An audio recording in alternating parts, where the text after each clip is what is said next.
بسم اللہ الرحمن الرحیم۔ السلام علیکم ناظرین، آج ہم آپ کو اس ویڈیو میں روح کے بارے میں بتائیں گے اور یہ بتائیں گے کہ سونے کے بعد انسان کے ساتھ کیا ہوتا ہے، انسان کو خواب کیوں آتے ہیں۔ ناظرین، اللہ تعالیٰ نے انسان کو سب سے خوبصورت اور احسن شکل پر تخلیق فرمایا اور تخلیق انسان میں اللہ کی قدرت کے بے شمار جلوے اور نشانیاں ہیں۔ اللہ تعالیٰ نے انسانی جسم کو بنا کر اس کو روح سے روشن اور منور کیا اور جسم کے اندر روح ڈالی، اور جب تک یہ روح انسان کے جسم کے اندر ہے تب تک انسان زندہ ہے، اور جب یہ روح جسم سے نکل جائے گی تو اس وقت انسان مر جاتا ہے۔ ایسا اس وقت ہوتا ہے جب انسان کی عمر ختم ہو جاتی ہے، لیکن کیا آپ جانتے ہیں کہ ہر انسان ایک ایسی بھی زندگی جیتا ہے جس کے اندر وہ روز مرتا اور روز جیتا ہے۔ پیارے ناظرین، آج کی اس ویڈیو میں ہم آپ کو زندگی اور موت کے بارے میں بتائیں گے کہ کس طرح انسان روز مرتا اور روز زندہ ہوتا ہے، اور کیا آپ جانتے ہیں کہ جب انسان سو جاتا ہے تو اس کی روح کہاں چلی جاتی ہے، اور انسان خواب کے اندر جو کچھ دیکھتا ہے کیا وہ سچ ہوتا ہے یا جھوٹ، اور نیک لوگوں کی روح ان کے سونے کے بعد زیادہ تر کہاں کا سفر کرتی ہے، اور برے لوگوں کی روحیں سونے کے بعد کہاں کا سفر کرتی ہیں۔ پیارے ناظرین، روح کی تخلیق اللہ کے حکم سے ہوئی اور روح امر ربی ہے۔ جس طرح دنیا میں انسانی جسم کا لباس کپڑے ہے، اسی طرح اللہ نے روح کا لباس انسانی جسم کو بنایا ہے۔ اسی وجہ سے جب جسم سے روح نکل جاتی ہے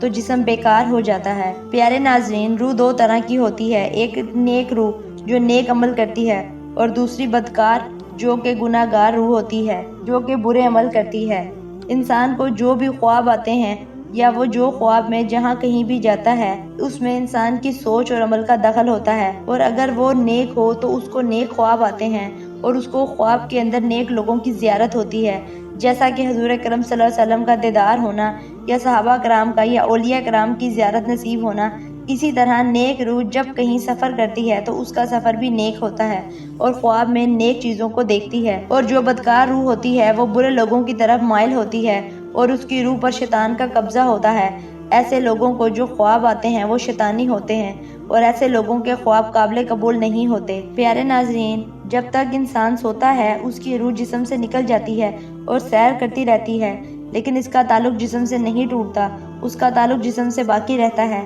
روح بہت طاقتور ہوتی ہے، اگر یہ روح اللہ تعالیٰ کی عبادت اور اس کے ذکر کے ذریعے اس کا قرب حاصل کر لے تو روح کے پاس اتنی طاقت ہوتی ہے کہ وہ اپنے جسم کو جہاں چاہے اڑا کر لے جا سکتی ہے، اور یہ معاملہ انسان کی پاکیزگی اور نیک عمل پر منحصر ہوتا ہے۔ روایت میں آتا ہے کہ ایک مرتبہ حضرت علی رضی اللہ تعالیٰ عنہ جمعہ کی تیاری فرما رہے تھے، جو ہی خطبہ شروع ہوا تو حضرت علی رضی اللہ تعالیٰ عنہ نے روح کے بارے میں بیان کرنا شروع کیا، تو اسی دوران ایک شخص اٹھ کھڑا ہوا اور آپ رضی اللہ تعالیٰ عنہ سے پوچھنے لگا کہ اے علی المرتضیٰ شیر خدا رضی اللہ تعالیٰ عنہ، جب انسان سو جاتا ہے تو انسان کی روح کہاں چلی جاتی ہے؟ کیا روح جسم سے جدا ہو جاتی ہے؟ حضرت علی رضی اللہ تعالیٰ عنہ نے ارشاد فرمایا، یہ تمہارے جسم اور ہر انسان کے جسم میں جو روح اللہ تعالیٰ نے ڈالی ہے یہ 3 حصوں میں تقسیم ہے۔ روح کا پہلا حصہ انسان کے جسم میں ہی رہتا ہے، اور روح کا دوسرا حصہ انسان کے وجود سے باہر ہے، یعنی عالم برزخ میں اس کو دیکھ رہا ہوتا ہے، اور روح کا تیسرا حصہ انسانی جسم سے اس وقت جدا ہوتا ہے جب انسان سو جاتا ہے۔